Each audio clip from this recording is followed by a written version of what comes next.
Welcome back to Card Knock Life Plays. I found Troy Smith's third place Grixis Delver deck from the recent Star City Games Modern Classic in Atlanta in just July of 2017.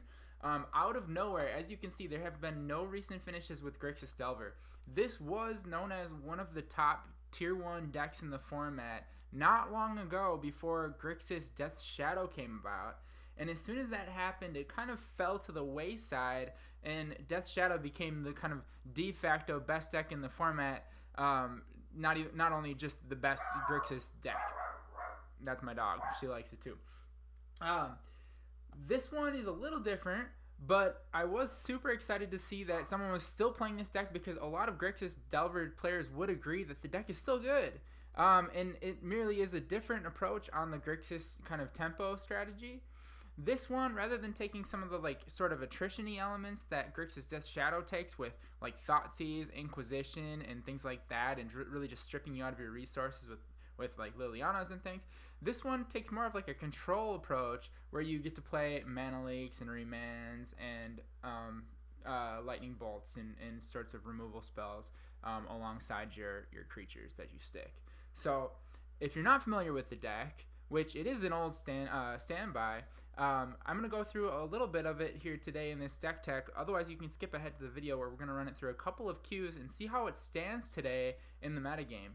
I think that it is a good alternative to Death's Shadow because it does signify, it kind of triggers a lot of the responses to Death's Shadow right away, but the deck doesn't tax itself as heavily on life, which that is still a factor for this one because it's a 3-color control deck that only plays a few lands, so it's going to have to shock a lot. But it's not as heavy on life as Death's Shadow. And it plays kind of a little bit of a different axis with the control type spells, the counter spells and things like that. So it can be kind of a longer game, and it can kind of pivot into sort of a control game, which is sort of cool. So it does give you some a different kind of line of play that might sort of catch your opponent off guard in a really Grixis Death's Shadow dominated metagame. So here's my Delver deck. I took a look at Troy Smith's deck and I modified it a little bit and upgraded my own lists to kind of reflect what I'd like to take to this current meta. There are a few sideboard cards that he didn't have that I just couldn't, I wasn't comfortable going without. In my main deck, I changed a little bit too. So he's a little low on the Tasigur and Anglers. Typically, people play a combination of 4 total of these guys, but he does have Young Pyromancer, which is one that we haven't seen a whole lot of since Gitaxian Probe was banned. I think the card is still good, obviously, and it chump blocks a lot of the Death Shadows that are coming our way, but it's certainly no Tasigur and Gurmag Angler. It's not as big of a beater. So he may have traded that so that you can get a slew of chump blockers as opposed to just having a Gurmag Angler or Tasigur that just dies to a 12-12 that's attacking you instead. Either way, I've added another Tasigur and Angler and cut the remands entirely. I don't think remand's very good in this deck, but instead of remand, I put in one more Angler and I put in a Spell Pierce, which is kind of my favorite secret tech in this main board of this deck. I think Spell Pierce is live in just about every matchup, and basically what it does is it pairs really well with one of your big threat creatures or your Delver to blank a removal spell that they could be pointing at it. Usually they think they're in the clear, especially when it's a Delver and you don't have Ferocious on for Stubborn Denial. Spell Pierce, it does a good job of taking care of business there. Now, we don't play Stubborn Denial, and people might be aware of that, so it makes it even more of a surprise.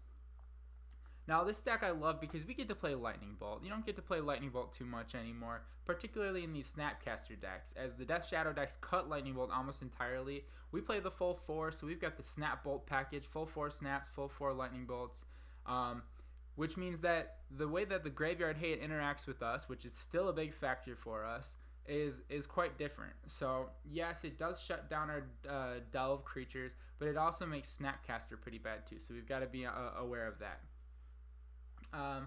We've got Kolaghan's Command just as well as the Death Shadow decks do. Kolaghan's Command, just a straight up utility and value card. We can't grab a Street Wraith with this one, unfortunately, but Delver is a type of creature that dies a lot, and it's a cheap creature that we can play. that eventually might get flying. And flying is pretty relevant in Modern right now, as there are not a lot of flying creatures that can block a 3/2 flyer once Delver happens to flip. Alright, so I think the rest is pretty self-explanatory. The biggest difference here with this and previous decks, Inquisition of Kozilek is kind of a new inclusion. This is kind of taken note from the Death Shadow decks. Not a lot of main deck discard in these Delver decks typically, but I think that this is particularly good with Young Pyromancer. Alright, sideboard. Let's see if we can show this differently here. Alright. Dispel obviously is good in counter mirrors and control mirrors and things like that. We've got 2 surgicals for graveyard hate, particularly Dredge and any decks that are running Snapcaster. It's really great to pinpoint those removal spells that the Snapcaster might be targeting, but also really good against like the Grixis brand decks when they're going off on like turn 1 and 2. Sometimes you need to have a really cost-effective answer to that. Fatal Push, I added another Fatal Push because we're kind of low on those in the main deck. We only run 2. Obviously, when you want them, you really, really want them. But in some matchups, they're just kind of like dead cards. So I know some people are much higher on that card than I am, which is why I do keep them, but I want to keep them in the sideboard. We have 3 Terminates instead here. Collective Brutality is the card that you need to win the game against Burn. Among other things, it just does a lot for you, but it really it shows off best against Burn. Liliana, the Last Hope, obviously a really great card to just gain some major value against kind of control mirrors and things like that, where you're really grinding. Magma Spray does a great job against cards like Bloodghast and Kitchen Fangs and any other creatures that typically might have like infinite graveyard recursion combos. This takes care of those indefinitely and is an instant speed version of that. There is the sorcery speed version that can go to the dome. You definitely want the instant speed version because it pairs better with Snapcaster. Vandalblast, arguably by force might be better, so people have different opinions on this one. I like Vandalblast because you can destroy an artifact for just 1 mana. By force you'd have to pay red and 1 to destroy 1 artifact. And getting 5 is not totally...